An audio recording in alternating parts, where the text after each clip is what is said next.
Government ప్రారంభించింది. దాని పేరు కూడా మేము మారుస్తలేం, కానీ కొనసాగించాలని చెప్పినాం, కొనసాగించినాం. అది మీ అందరికి తెలుసు.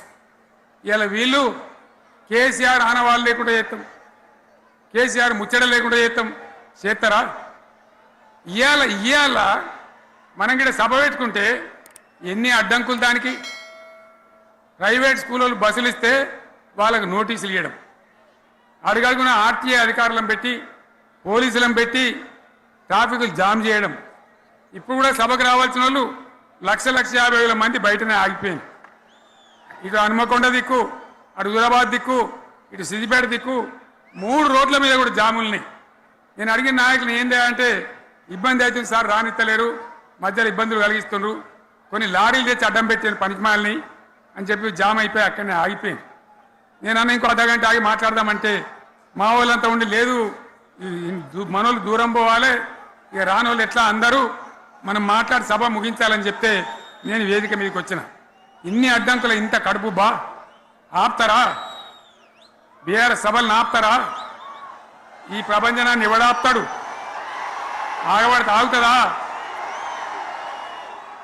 నేను ఒక్క మాట పోలీసు మిత్రులకు మనవి చేస్తా ఉన్నా.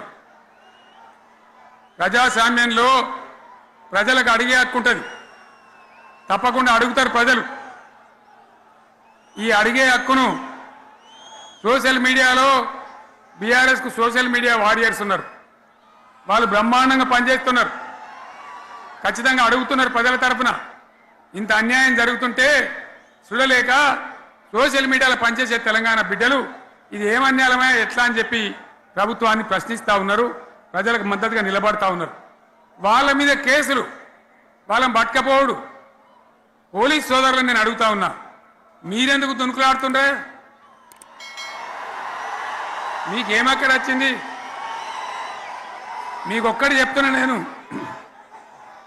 గ్యారంటీగా పోలీసు మిత్రులారా, ఇవాళ పోయి రాత్రి మీ డైరీలలో రాసుకోండి, 100కు 100% ఇలా తెలంగాణ చెలరేగిన పరిస్థితికి మళ్ళా వచ్చేది బీఆర్ఎస్ గవర్నమెంటే.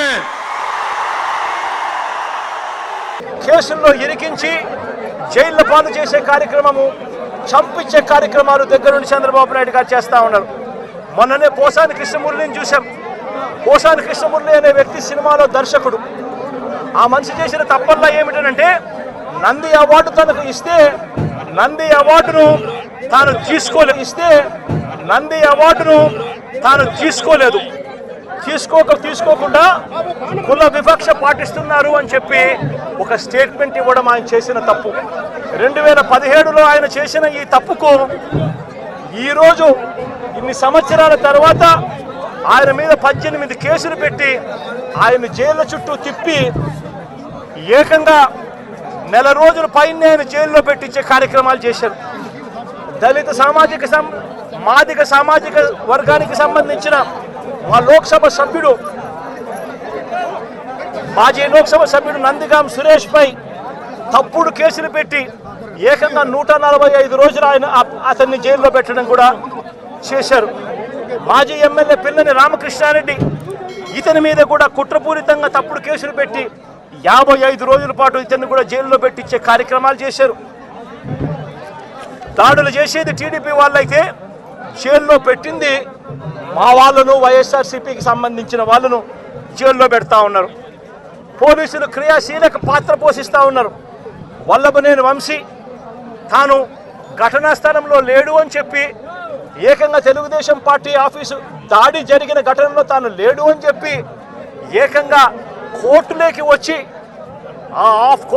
వచ్చి తెలుగుదేశం పార్టీకి సంబంధించిన వ్యక్తి, పనిచేస్తూ ఉన్న వ్యక్తి కోర్టు 18 సార్లు ఆయనకు వాయిదాలు పిలిస్తే 18వ తారీఖు రాని తప్పని పరిస్థితిలో పోలీసులే తనను ప్రవేశపెడితే కోర్టు ముందర తానే వంశీ అనేవాడు అక్కడ లేడు అని చెప్పిన తర్వాత కూడా వంశీని అదే కేసులో ఇరికిచ్చి అదే కేసులో వంశీని ఇబ్బంది పెడుతూ ఇప్పటికి 50 రోజుల నుంచి వంశీని కూడా జైల్లో పెట్టించే కార్యక్రమాలు చేశారు.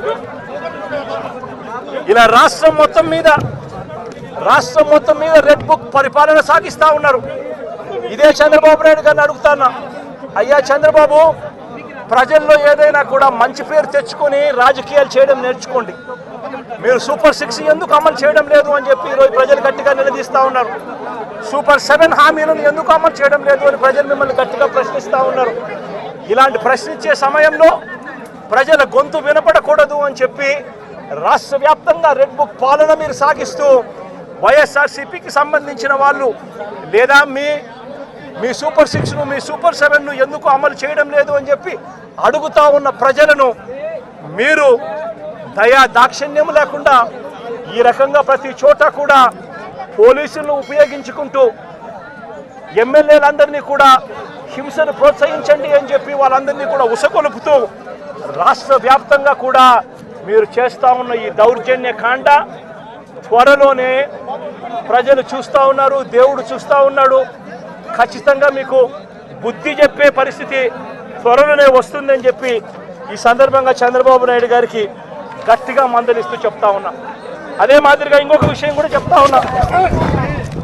అదే విధంగా ఇంకో విషయం కూడా చెప్తా ఉన్నా. ఇదే చంద్రబాబు నాయుడు గారికి చెప్తా ఉన్నా, ఇదే పోలీసులకు చెప్తా ఉన్నా. పోలీసులు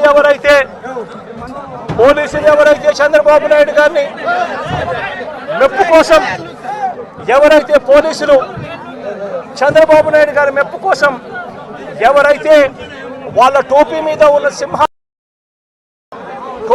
ఉన్న సింహాలకు సెల్యూట్ చేయకుండా చంద్రబాబు నాయుడు గారికి వాచ్మెన్ల కింద పనిచేస్తా ఉన్న ఆ ప్రతి పోలీస్ అధికారికి చెప్తా ఉన్నా, ఎల్లకాలం చంద్రబాబు నాయుడు గారి పరిపాలన సాగదు. చంద్రబాబు నాయుడు గారి పరిపాలన త్వరలోనే వస్తుంది.